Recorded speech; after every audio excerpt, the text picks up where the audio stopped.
అందరికీ నమస్కారం. నా పేరు వెంగమాంబ. మాది ఉదయగిరి నియోజకవర్గం. ఈరోజు ఏప్రిల్ 1వ తారీఖున సీఎం గారి ప్రోగ్రాం ఉంది.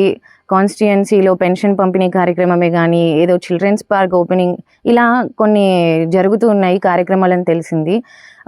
నేను కూడా నా వంతుగా నేను సమాజానికి ఏదో సేవ చేయాలి అనే ఉద్దేశంతో అండ్ నాకంటూ ప్రాబ్లంకి ఏదో సేవ చేయాలి అనే ఉద్దేశంతో సీఎం గారితో 2 మాటలు మాట్లాడాలి, నా ఆలోచనలు షేర్ చేసుకోవాలి అని చెప్పి నేను రావడం జరిగింది. నేనేదో నక్సలైట్ లాగా, నేనేదో రాకూడని వ్యక్తిలాగా నన్ను పోలీసులు ఆపేసి అక్కడెక్కడో ఊర్లు తిప్పుకుంటూ ఎవరనేది కూడా తెలియకుండా వాళ్ళ బ్యాడ్జీలు తీసేసి మరీ కార్లలో తిప్పడం జరిగింది. నా కార్ని నా డ్రైవరు, తమ్ముడు అండ్ కార్ని వాళ్ళే నడుపుకుంటూ తీసుకెళ్ళి ఉదయగిరి అటు చుట్టుపక్కల ప్రాంతానికి తీసుకెళ్ళి సాయంత్రం వరకు 5 గంటల వరకు వదిలిపెట్టలేదు.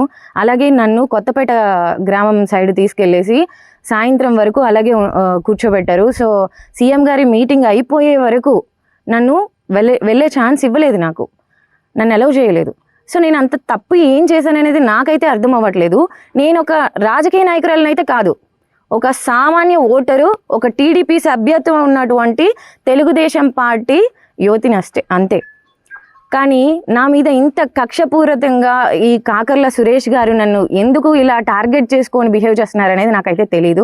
ఓకే, సీఎం గారు వస్తున్నారు సెక్యూరిటీ పర్పస్కు, మీరైతే నన్ను చెక్ చేసి ఉండాల్సింది అంతవరకే. కానీ పోలీసులతో పక్కకు పంపించేంత చేయాల్సిన అవసరం లేదు అని అయితే నా భావన. అండ్ వాళ్ళ బ్యాడ్జీలు తీసేసి పేర్లు ఎవరు తీసుకెళ్లారో కూడా తెలియకుండా ఒక అతనైతే సురేష్ అంట, యూనిఫామ్ కూడా లేదు, కార్లో ఎక్కించేసుకొని అటుపక్క సురేష్ ఇటుపక్క ఒక లేడీ ఎస్ఐ కూర్చొని తీసుకెళ్ళిపోయారు. సో దీనికి నన్ను బెదిరించాలనుకుంటున్నారా లేకపోతే మీరు భయపడి ఇదంతా క్రియేట్ చేస్తున్నారా నాకైతే అర్థం అవ్వట్లేదు. నేనైతే పాలిటిక్స్కి నాకు సంబంధం లేదు. కాకర్ల సురేష్ గారు ఇంట్రడ్యూస్ చేస్తే నేను వచ్చాను. నీకెందుకమ్మా పాలిటిక్స్ అన్నారు, నా అహం దెబ్బతిన్నది, అయినా నేను సైలెంట్గా ఉన్నాను. కానీ ప్రతిసారి ఇలా నేను కుదరదు, నాకు అవ్వదు అని చెప్పినా అయ్యోకి నాకు సంబంధం లేదు అని చెప్పినప్పటికీ కూడా ఈరోజు నన్ను ఇలా చెక్ చేయించి అండ్ చెక్ చేసిన తర్వాత అయినా అలౌ చేయాల్సింది. నేను కష్టపడి విఐపి పాస్ తెచ్చుకున్న కర్ణాటక నుంచి ట్రావెల్ చేసి వచ్చాను. సీఎం గారికి నా వంతుగా నేను ఇది రిక్వెస్ట్ లెటర్ ఇద్దామని చెప్పి నేనేదో చేసేస్తానని చెప్పి మీరు భయపడిపోయి నన్ను భయపెట్టేసి ఇదంతా ఏంటండి? పర్సనల్గా కక్షలు ఉన్నా ప్రాబ్లమ్స్ ఉన్నా పిలిచి మాట్లాడండి.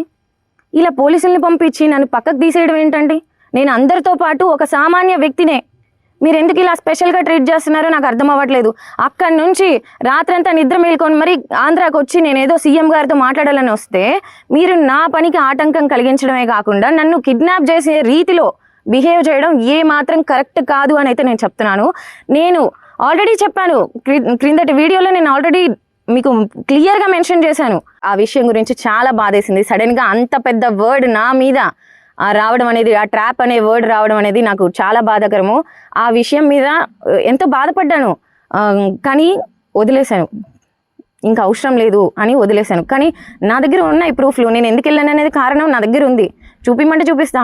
అప్పుడేదో ఎస్పీ గారితో చెప్తాను, కంప్లైంట్ చేయిస్తాను, legal procedure and defamation case అన్నారు. నాకు కూడా డిఫేమేషన్ జరిగిందండి. ట్రాప్ చేయడానికి వచ్చానని అంటే అదేమన్నా చిన్న మాట? ఒక సాధారణ మహిళను పట్టుకొని ట్రాప్ చేయడానికి వచ్చింది అని మాట్లాడారు, అది చిన్న మాట? ఎంతమంది ఎంత తప్పుడుగా మాట్లాడుకున్నారు.